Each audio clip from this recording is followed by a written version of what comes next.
Now we find out there's an open circuit somewhere on the, close to the battery. I better make sure. See, and I've also got the world's most dangerous phone. So,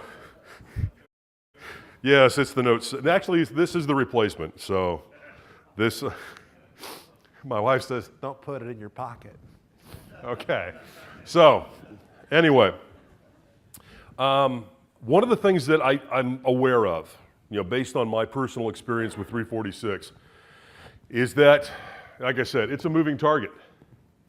So I've got some tips for you. Now, the other thing that I would recommend for anybody is, of course, there's a certification exam prep session on things just in general to know if you're about to tackle your first certification exams.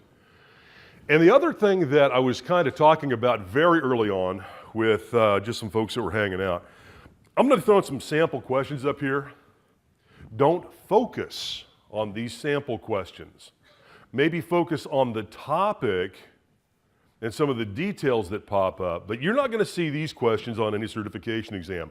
I can't tell you about the questions that you would see on a certification exam because I think we've all read that little preamble that pops up at the beginning of the exam that says, I will talk about this. So I've got to be careful. I can't say trust me. I think trust me was said enough last night, don't you think? I wish I could just tell you all, these are the questions. This is where you would find the answer. I wouldn't say this is the answer, but I'd love to be able to steer you towards the white paper or the TechNet article that tells you exactly what you need for that. I can't do that.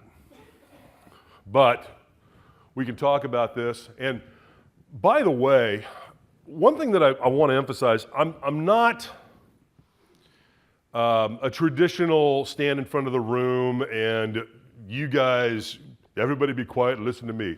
If you got a question, fire it up. It's okay. I'm an instructor. I'm used to that happening every time I teach a class. And I'm a full-time trainer. I do a little consulting because I've always got people that are planning on implementing Office 365.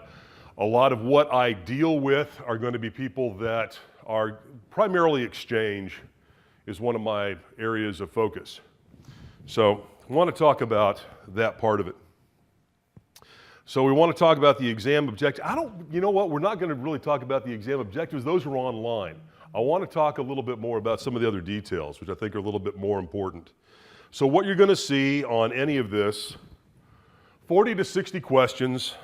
Something that many of you probably already know is that some of those questions are just trial questions. They don't really count on the exam. Sometimes they're fairly easy to spot. But you're going to see just questions, you got to score 700 to pass. I remember when I saw those case study questions, those frustrated me. You get 4 or 5 questions on one case study, then you move on to the other case study, and then you see the one clue and you realize, oh no, I just botched that one question. I'd really like to go back to that and you can't. That frustrates me just like it frustrates anybody else. But 700 is the score. And my experience with this, I thought 346 and 347 were probably 2 of the most challenging exams I've ever had to deal with in my career. I was the kind of guy that went probably 10 years passing certification exams the first time. It was primarily after I joined the training center that I work with now. And then it was about 2012 that I don't know what happened. Maybe it's just me getting old. I hope not. Am I full? What color are my eyes? Are they blue or brown? Okay. What's that? Yeah, nebulous. That's a good word. Sometimes you could look at a question and then you see an answer and there's clarity. And now you see some questions that you go, okay, change this one parameter on the user account. which 3 of these 6 commands are possible for changing that parameter? And one of them you've used all the time. There's another one that you're pretty sure works, and then there's the others that you're going, oh, because you hadn't used those, right? Yeah, that's frustrating for me as well. So all questions have a consistent anatomy. Okay, I didn't write that part. That's one of the, some of these slides came to me from Microsoft, and I was going, I don't know that I'd call it anatomy. But yeah, they should all have a similar structure. You're going to have business problems, you're going to have goal statements, you're going to have one or multiple correct answers. You're going to see questions that, the ones I like are the ones that say pick these 3 steps, as opposed to pick all the steps. Because I know I'm going to get one of them wrong. I get frustrated with those like anybody else. And distractors. Yeah, and some of those distractors are just way too close to a real answer. I get it. Questions are not intended to trick you.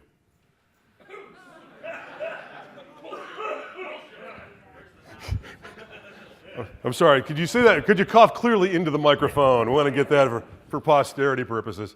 Yeah, I heard that.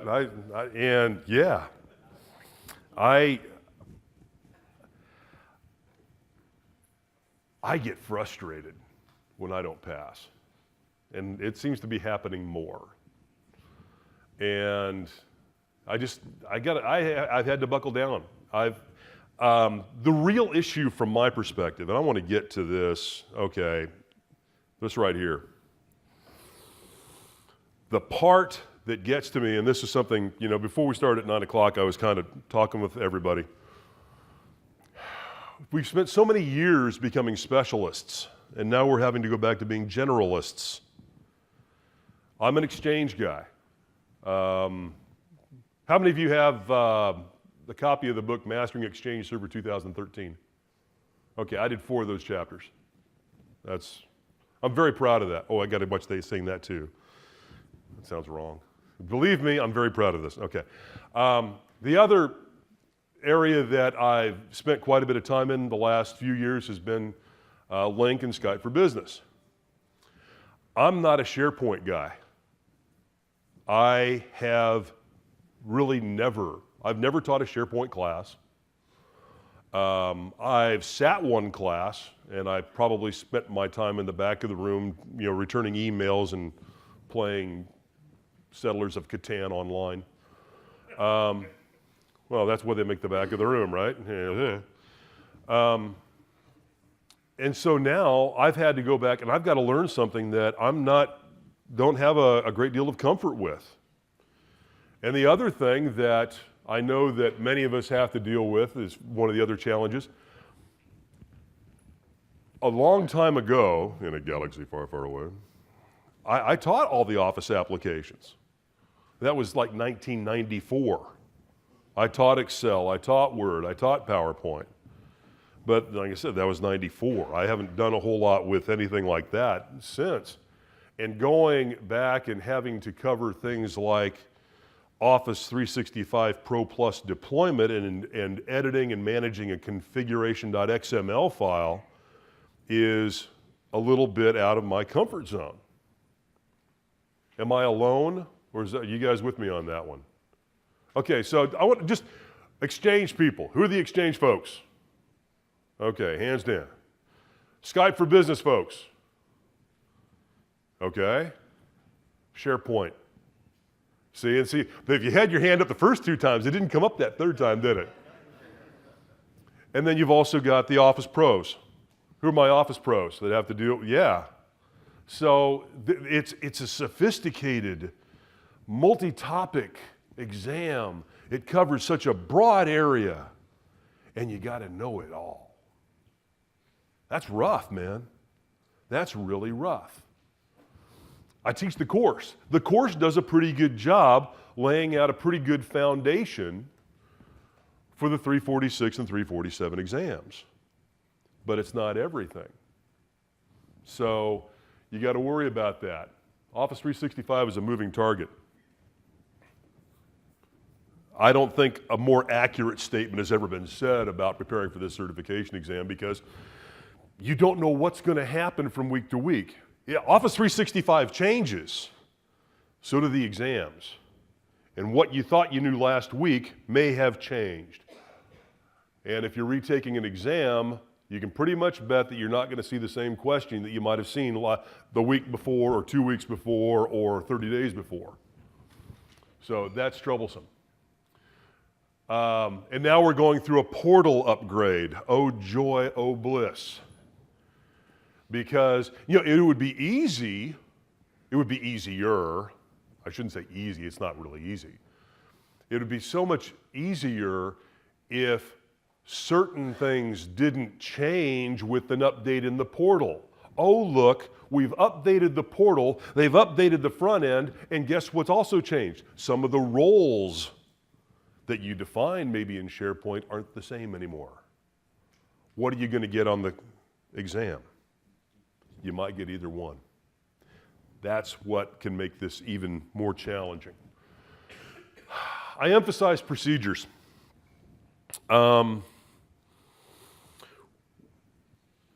When you go through and prepare for this and you're taking your notes and going through, I saw a gentleman that had the Office 365, the 364 study guide. Was that you? Yeah. Go through that book and take a look at anything that has multiple steps to it. When you're going through TechNet, when you're taking the course, take a look at those procedures that say, oh, here's step 1, here's step 2, here's step 3, here's step 4. Get very comfortable with those. The reason I bring that up is that very often, those are going to pop up and you're going to see them in the GUI, but you're also going to see them done in PowerShell as well. What I would emphasize for you is that the PowerShell side is going to change with less frequency than the GUI will. The other part that is going to throw you off relative to this is going to be, which shell do you use? How do you load up the proper module? What do you connect to? Because you'll see that. Wait a minute, that's not how you connect to an administrative session in SharePoint. That's not how you connect to an administrative session with Exchange Online. So that part of it, I know, gets to people, because it got to me. So going through a few things, we know that we start getting into just the basic things here. Provisioning Office 365, getting it out there. What happens with the person who sets up the Office 365 subscription? What happens with them as far as administrative rights? What? Yeah, they're global admin, right? Now, how often is that person, the accountant who's responsible for paying the bill and doesn't do day-to-day administrative work?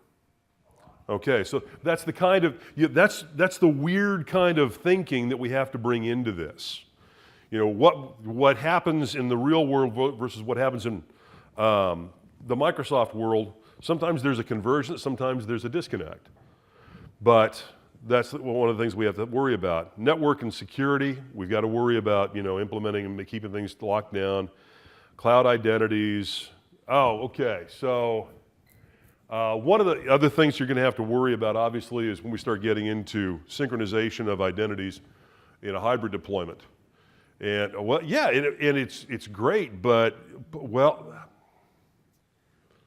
the frustration for me is that when I initially took this, we used the old DeerSync, and then all of a sudden we switched over to Azure AD Connect, and now you've got some other things that pop up in there.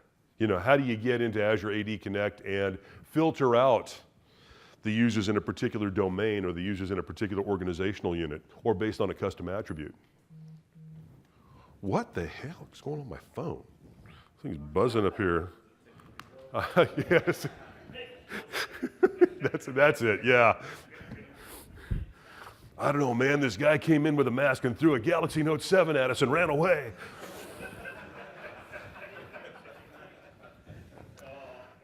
Ooh, okay, yes, that's the visual part of the Ignite conference, yeah.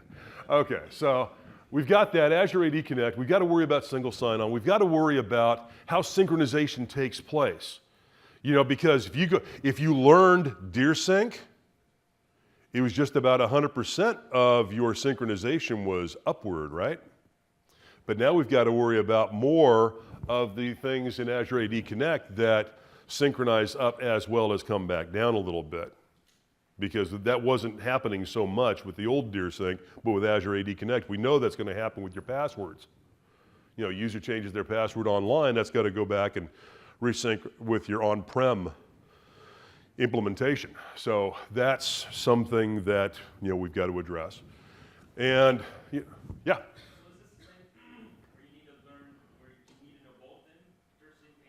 You shouldn't have to anymore. I was talking about, that was my experience with it because I've worked with it so long. So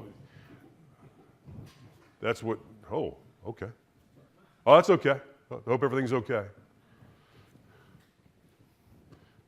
His note 7 was ticking. I joke, yeah, I shouldn't joke about that. Okay, we'll joke about it, that's okay.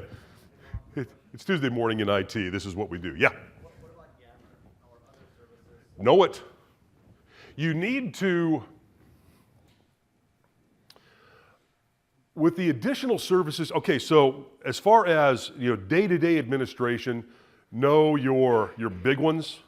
When it comes to things like the implementation of Yammer, know the why. Why would you want to have Yammer on this in this implementation? I don't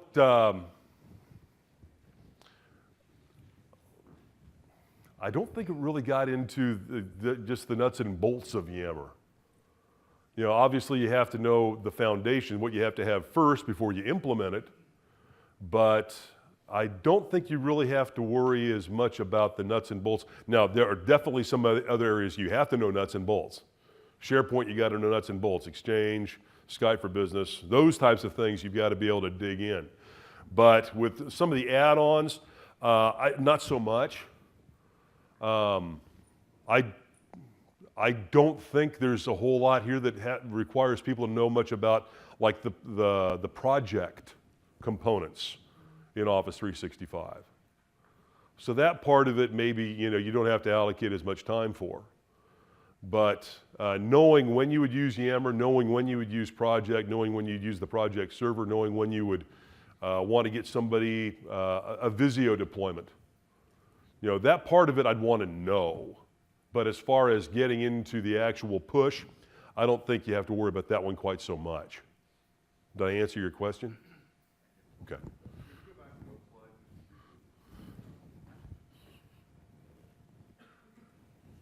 Briefly, I'm kidding, that was bad. I can't help it. I didn't sleep well last night. You guys made me nervous. If I'd known it was you guys, I would have been cool. I would have slept much better, but yeah.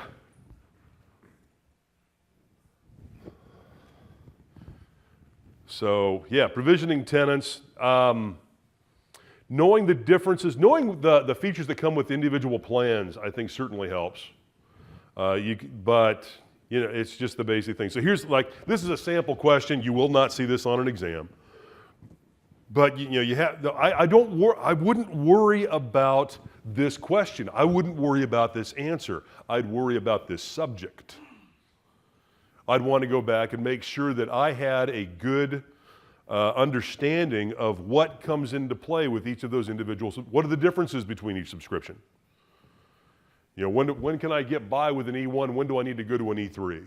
What does an E3 bring to me that an E1 or Office 365 Home version doesn't have?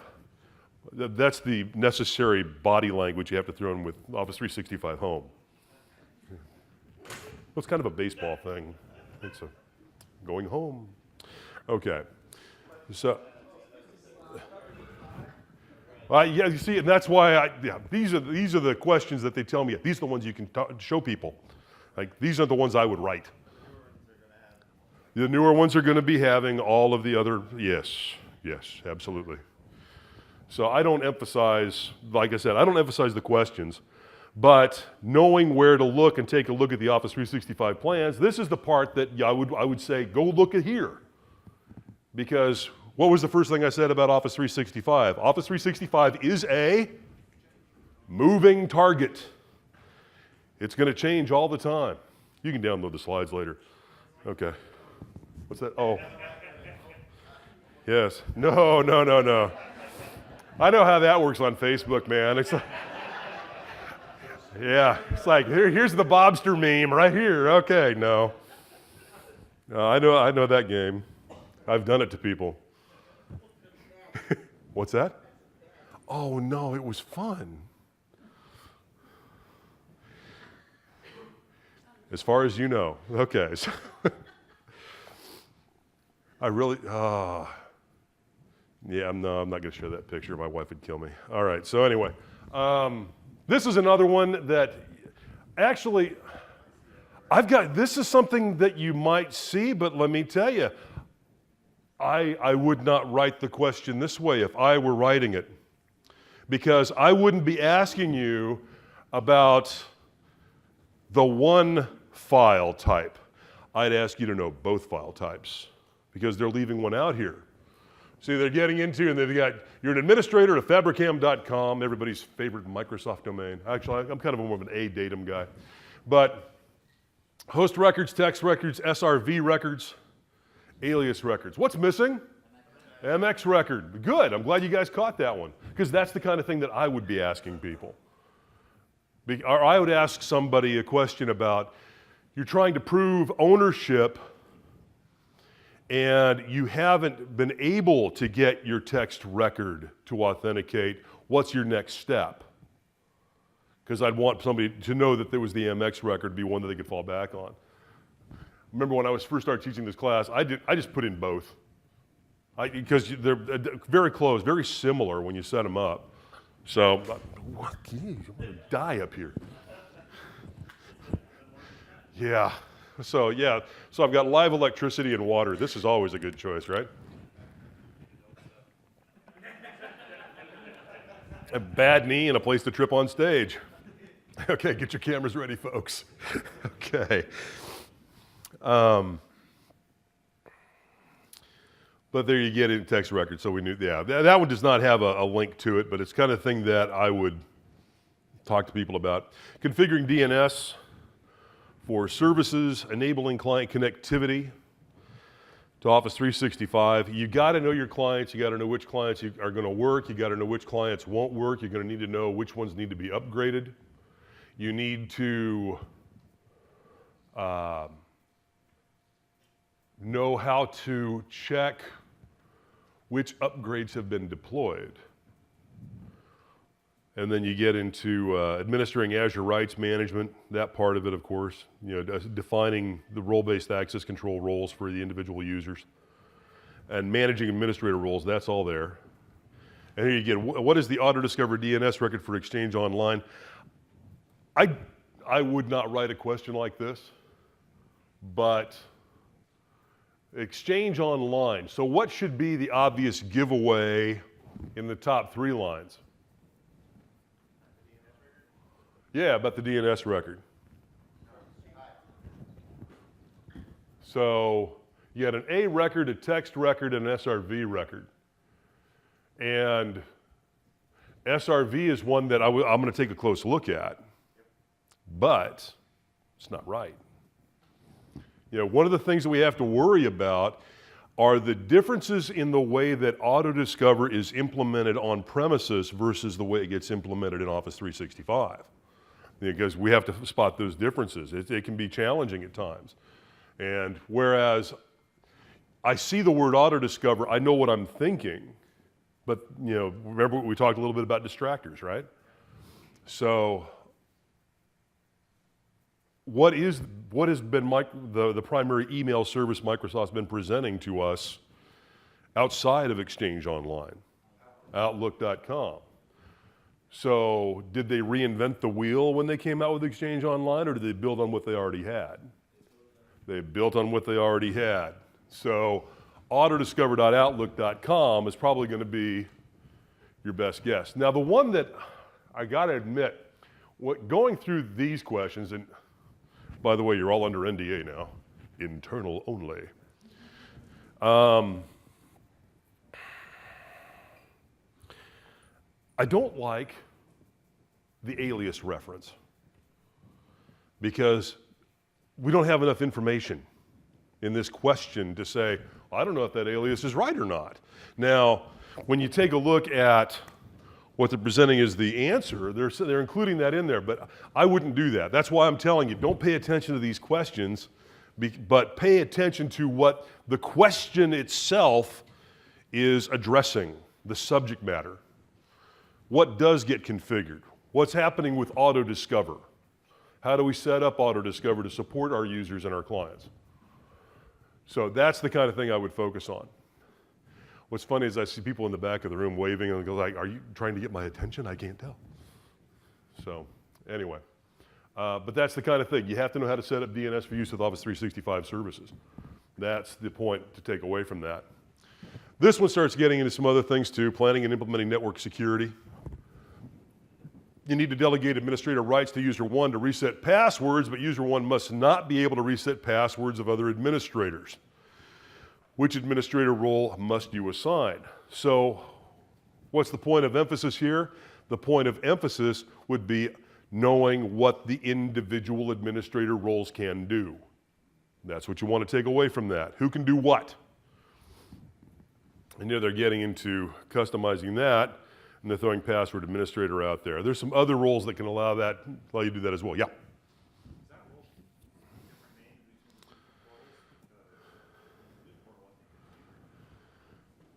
I think you're right. And you see, and I would have been going help desk, but yeah, there's but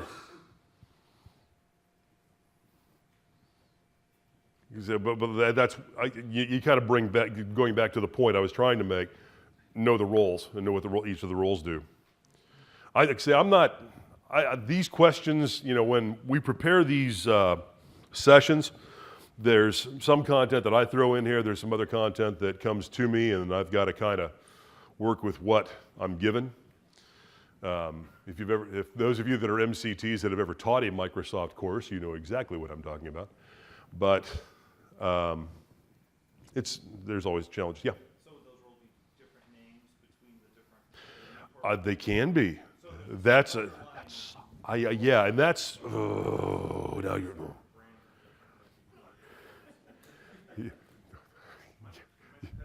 No.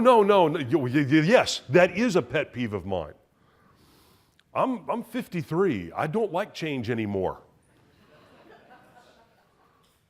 I'm going home. My wife's going to be home for a week with a kid. I know that things are going to get changed around, and I'm not going to like it. What happened to my chair? I know where my chair is. At least I know where it was. I know I'm going to get home and there's going to be things moved around in the house. My wife will have been watching, what is it? It's Chip and Joanna on Home and Garden TV. You know what I'm talking about? Oh, dear Lord. Yeah. That's what happens when you got, my youngest daughter wants to be an architect, so of course, start with our house. While Dad's away, that's always great. I'm going to be tripping over stuff. I did not mean to do that just then. It just kind of worked out that way. So yeah, managing your identities, managing user and security groups. This is the basic stuff, but you have to know it. And also that third one is the one you've got to emphasize. Because like I said, the GUI changes. But the PowerShell does not change with as much frequency. And what's that? Yes, there is. Yeah. And the other point I guess I would make is that it's not enough to know how to do it one way. Because you're going to find out, set user, well, there's also set CS user. And we've got to worry about, okay, what do they have in common? How are they different? And that's the part that I know can be so frustrating for anybody that's pursuing this certification. Because you've got, what do you do in the regular PowerShell session? Oh, now you flipped over and you're running Skype for Business PowerShell session. And you've got different commands, but sometimes there's some cross-pollination that takes place between those two different modules. And we still have to know them both. I feel your pain. I do. I've been through it. So, managing cloud identities. You want to prevent the company administrator or admin one's password from expiring. What PowerShell command will achieve this? And now they're getting get MSOL user, set MSOL user strong. And here, a lot of it's going to come down to, okay, which of these are actual arguments and which ones are distractors? And you know what'll throw you off? One of these might be an answer you've never seen before because it's going to be something that's so far back in TechNet, and it's going to be that last line that you have to scroll over to the right to see that argument because it's like a second level switch. Oh yeah, I get them. But it's in TechNet. It's valid. It's something that you might see. I shouldn't say might see. Odds are you will probably see one or two really obscure switches just because that's the way it's set up. And, sorry, I don't write these questions. Yeah, question again, yeah. I'm going to try to keep from killing myself.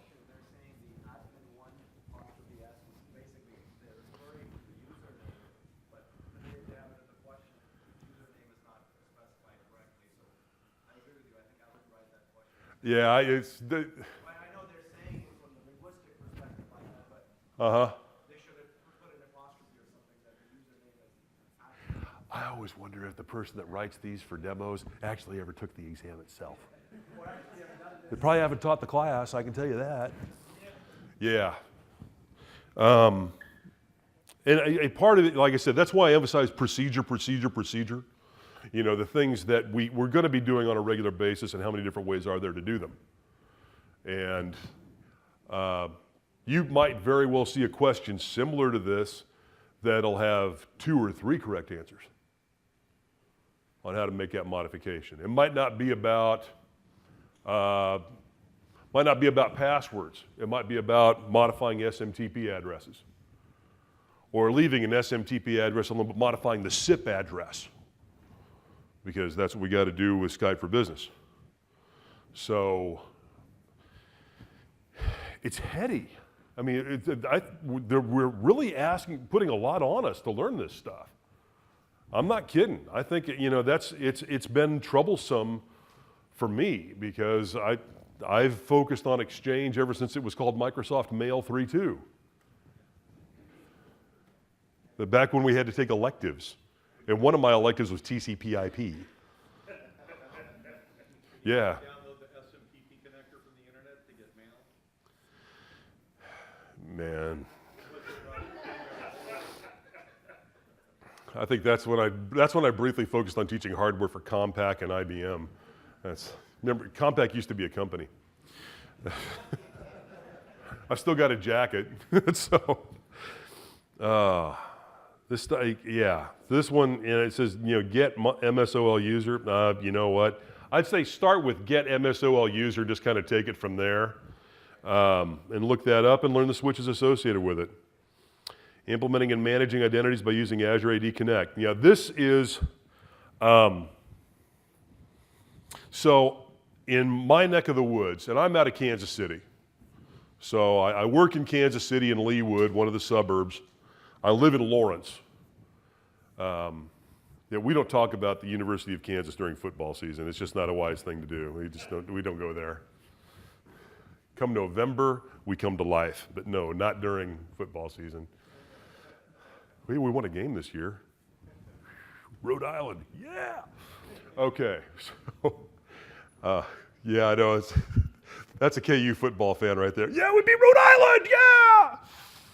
And then we get probably slaughtered by Iowa State. Never mind. So this tool, the Azure AD Connect tool, I've been impressed with it. It's a solid tool. And this is the second or third generation of these tools that I've had a chance to work with. Know the basics about setting it up. Know the filtration process. What happens if you don't want to have a particular OU uploaded? What comes back down?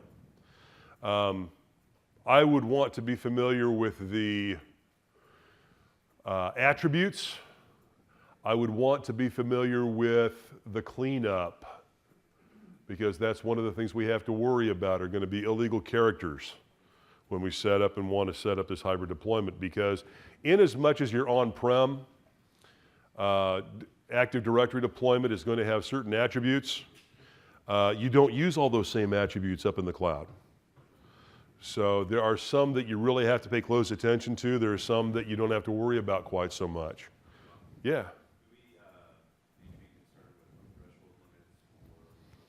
If there is a limit that has a numerical value associated with it, know it. And I'm not talking about just with this. I'm also talking about with things like Skype for Business conferences. What's going to be, what are the limits there? Like when you're uploading files, is there a top-end limit? Is there a way to modify that? Is there, what am I thinking of? Maximum number of conference default maximum number of attendees. Right, but you got to know that. Does the test include stuff like ID fix and tools that you use to validate? Sounds to me like, let's see, how can I say this without violating an NDA? I think, considering it's something that we talk about in the course itself, and it's a necessary tool, yeah. If any of the tools that, I don't know who amongst you has had a chance to take, I was going to say 20346, which is a Microsoft official curriculum course, but that course is been rolled over to 20347. It's essentially the same course, but they just modified the numbers a little bit. So if you have a chance, I know that taking a Microsoft official curriculum course is not something that everybody can afford to do on their own. But if it is a piece of software that's mentioned in a course, you'd want to know when you would use it and why. Especially maybe some of the testing tools, troubleshooting tools. ID Fix is one that is prominent, and there are some others. So especially having to do with things like remote connectivity. Yes, write that down. Yes, I would write that one down. Remote connectivity, any testing or reporting tools, absolutely, I'd want to be familiar with those. You need to force the directory synchronization immediately to update the Azure AD with recent changes. What command do you have to run?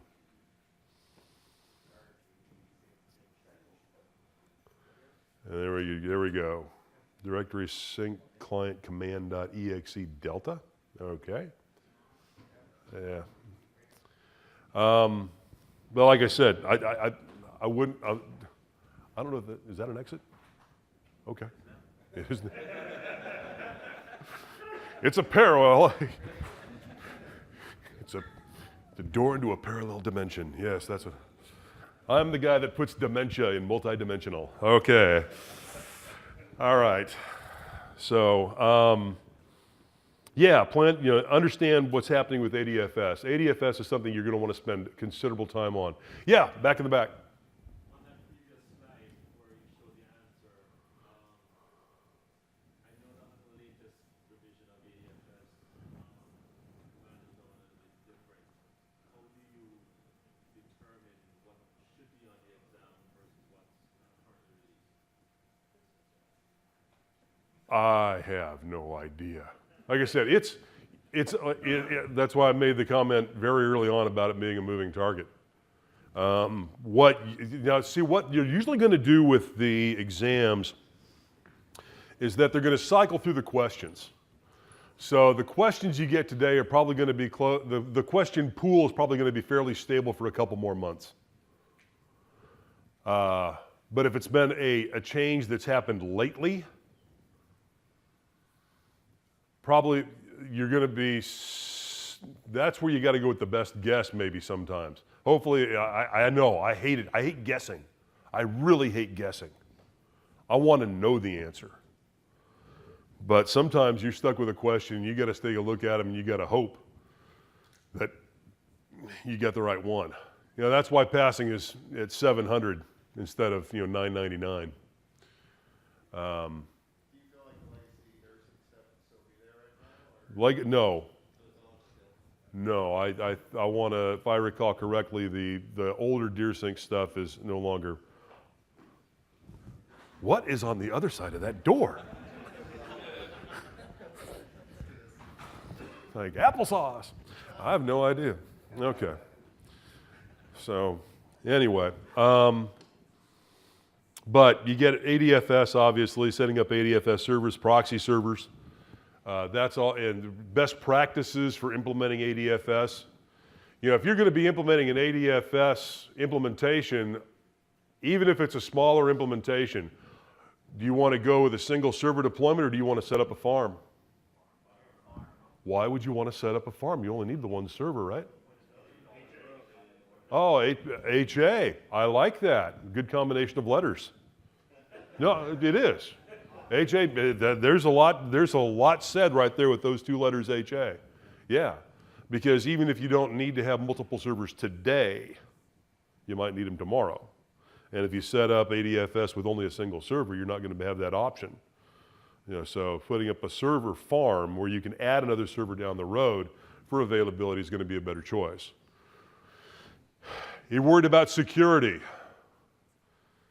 Is setting up an ADFS proxy a good idea then, maybe?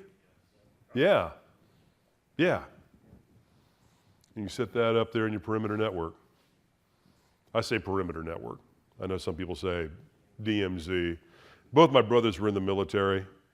I couldn't go in, but DMZ means something very different to them.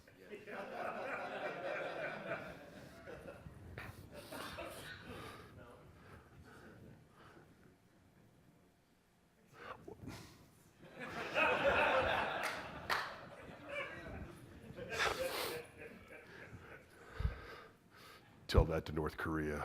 Okay, so. And their 25 websites. Okay.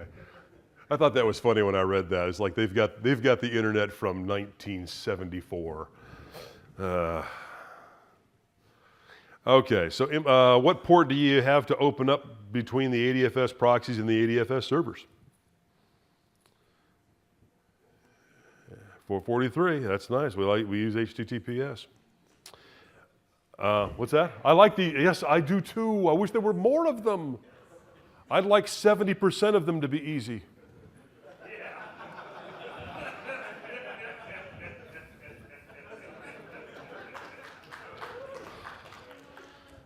That's all. I don't have to have 75% easy questions. I only need 70% easy questions. Reports, health, obviously. When it comes to observing health in Office 365, know the different ways that Office 365 provides you feedback about what's happening with those services. Know what's happening with the various arrows and boxes and switches and funny little symbols that pop up from time to time. Not saying you'll see something like that, but it's something that I would, it might be a good idea. Just to share with the family. And then once again, another, where will can, yes, Hi, I'm Bob. I've got a degree in English, and I wrote this question. No, I didn't. No, I didn't do this. Where can you view real-time information about service incidents or planned maintenance events? I don't know. Where can you find it? Yeah. Yeah, I'm an RSS fan. That helps out. Wow, my echo changes when I switch over here behind the table, doesn't it? Okay. Other preparation resources. So there's, this gentleman had the Microsoft Press book on preparing for the 70-346 exam. Not bad, but the thing you might run into with that is that that book's already been out 18 months, I think. So it's probably a little bit dated, but once again, the things that I would primarily focus on, procedures, PowerShell, that stuff really doesn't change that much. Yeah? The online book that I took it 20346? Yeah? 240, okay. I took out the online book, that changes drastically with the exchange, right? I haven't checked. Sorry, I'm honest. I haven't checked. Now, what I would probably check out, how many of you are planning on trying to bump this exam out this week while you're here? How many of you gone? Do they have the measure up across the way with the 346? Yeah, they do. Have you taken a look at it? What'd you think? Good. So yeah, go hit the study hall across the way, and go check out those 70-346 exam questions. And once again, focus on the subject. Focus on the procedures. That's the thing that I'd probably take away from that. But I'm a bookish kind of person. I'm the guy that's got probably 4,000 titles in his Kindle, or my Kindle software that I've got on my tablet, Surface. So the books that are up here listed, 70-346 and 70-347, I know that they're both readily available, either from Microsoft Press. I know that some of you have other sources for your books. I've got an Amazon Prime account, so I go through books like other things go through a goose. But it can be portable and cheap, but it could be out of date. I think one of the things that I would want to take a look at that Measure Up, because I think Measure Up's done a pretty good job trying to stay ahead of it a little bit. Yeah. Well, that's what you want to do. You want to take. You don't want to take a canned, prefab, simple exam that builds your ego up, and then go take the actual exam and get kicked in the kidneys. That's not fun. I've been kicked in the kidneys. That's not fun. Those of you with children know what I'm talking about. You get to get kicked in the kidneys a lot. Your number 3's on the way? Oh, no, they jump up into daddy's lap too, don't they? They lead with the knee. I hate that. Oh, yeah. Daddy! Flunk. Oh. Yeah. Mine are 19, 18, and 15. I don't have to worry about that anymore, except when the 19-year-old needs money. She's good at that. Oh, yeah, I've got 2 daughters that are both in college. One of them, full academic ride, has extra money. She doesn't need anything. The other one, no, she still needs daddy. And oh boy, I get played. Daddy, I need a Surface tablet. Well, she did. She's an architecture major. So yeah, she wants the pen. Because that pen, like 1,000 different degrees of pressure, yeah. It's like the oldest daughter, yeah, I spent $800 on her laptop. The other one, $2,700 on that laptop. Yeah. Anyway, check out Microsoft Virtual Academy. MVA does a pretty good job, and one of the things that MVA is doing right now is that they're going through some changes as far as how they're presenting the content. relative to the exams.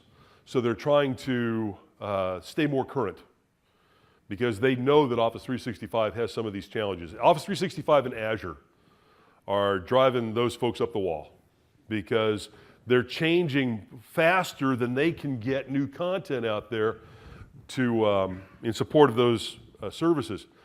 But I spoke with the guy that's in charge of MVA, and that is something that he is very actively working on, to the point where he was recruiting talent this weekend, talking with trainers about helping out, providing that content and keeping it up to date. Getting away from the hour-long MVA courses to where they're 10 minutes, this topic, 10 minutes, this topic, and trying to keep it on a faster refresh cycle. So that's one thing I would also look for. And I know that, relative to online courses, this one isn't in the deck. But I know some of the people that work at another education company, and they put out some pretty solid content. And if I had had some trouble preparing for the 346 to 347, I would probably look into maybe sitting a Plural site. They put out some good content. I know those folks, and I think they do a very professional job creating. They're much more professional than I am up here. I mean, I'm talking with friends. Plural site, Pluralssight, what? SIGHT, yeah. Yeah, I worked with a couple of their folks on some other things. Peter Brzezzi's their MVP for Exchange, and he's the one that actually got me involved in the Mastering Exchange Server 2013 book. He was the technical editor, and he had more work than he could handle, so threw 4 chapters at me. Instructor-led training.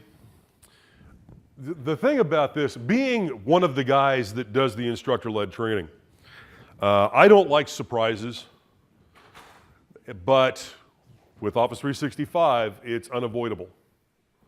You teach a class one week, it rolls over to the next week, and all of a sudden, the lab that you did last month has changed, and there's a few more. The PowerShell probably hasn't changed, but some of the stuff in the GUI has probably been tweaked a little bit. I've had that experience. I tell you what, one time I was doing a session for Microsoft on Office 365. It was a one-day session showing the features and benefits of Office 365, and they were doing this at the time that they were doing rolling blackouts. So that day didn't go quite the way I planned.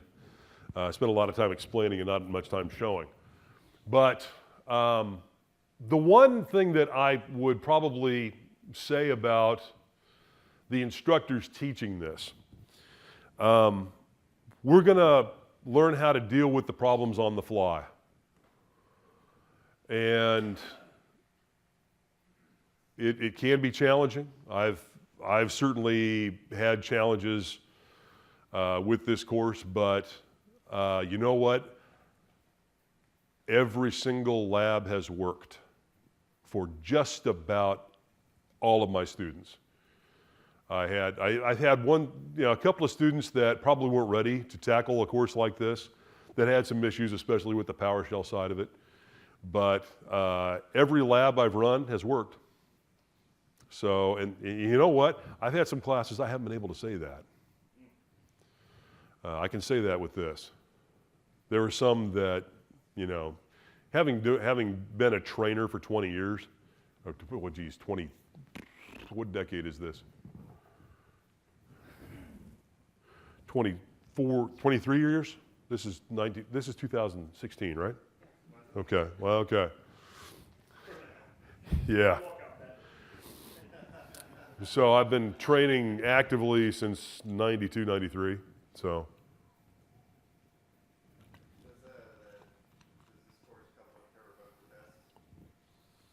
Yes. Yeah, for a long time, the only course that was available was 20346. And then I want to say in April of this year, They refreshed the course and they just renamed it 20347. So that's kind of the big change there. Yeah.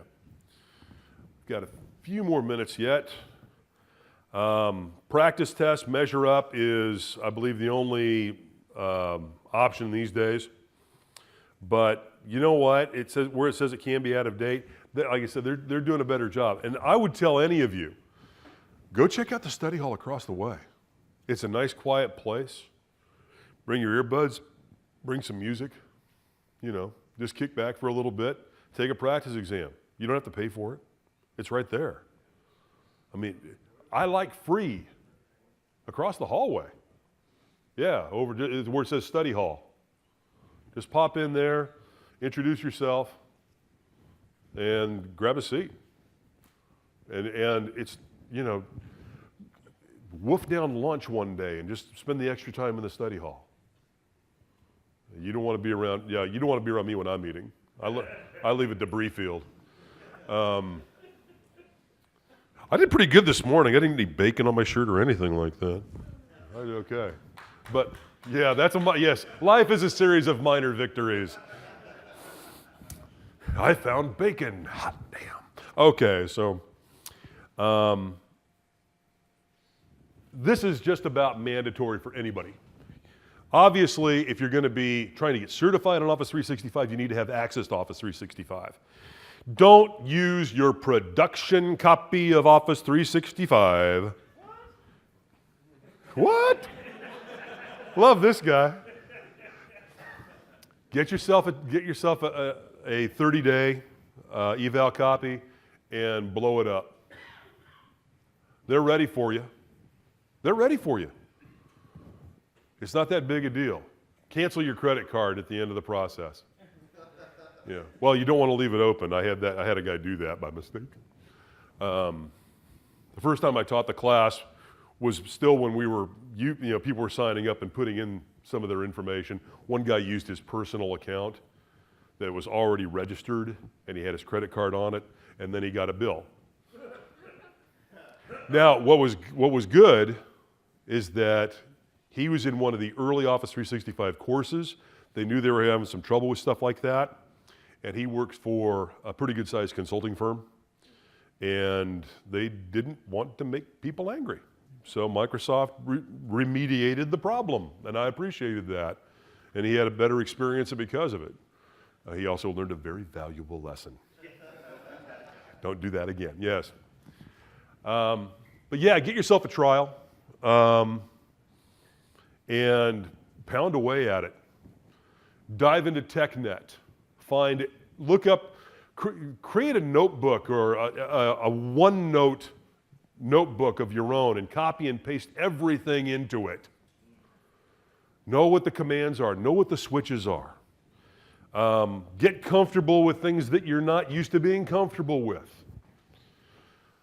For me, like I said, my background, I had to get comfortable with SharePoint. I had to get comfortable with Office 365 Pro Plus deployment and the related tools, the Office Deployment Toolkit, things of those natures, and the configuration.xml file, and knowing the differences between 32-bit Excel and 64-bit Excel, because there are some. Know the exclusion arguments. There's some oddball ones. I think they've modified the exclusion command for OneDrive for Business since I took it. Because do you guys know, is it still, do you exclude Groove or is it exclude, do they change that? It's still Groove. Yeah, isn't that bizarre?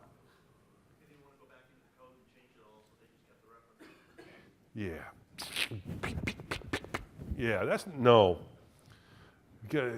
Groove. Because you know what? If somebody at first blush saw that, they'd say, well, that can't be right. I mean, what is this Groove business? It's like, who's somebody making references to an Earth, Wind, and Fire song? I don't know. It was a good song. Let roll the night. Yeah, okay. Sorry, I'm an entertainer at heart. Okay, so, yeah. I don't know that we need to worry about passing around a microphone, but here's me. bwrench@centric.com. Centric Training is where I work in Kansas City. I don't plan on leaving anytime in the near future because now that I've passed these exams, they got to keep me. They don't want nobody else wants to take these certification exams. We're a managed partner. Somebody's got to be certified. I got to remember that next time I come for my review. So how much would it cost to replace me? No, I am blessed. I work for a great training center, surrounded by a lot of great people, and I get a chance in my job to meet a lot of cool people like you guys. And I'm not brown nosing. Well, maybe a little, but you guys evaluate me, right? I'm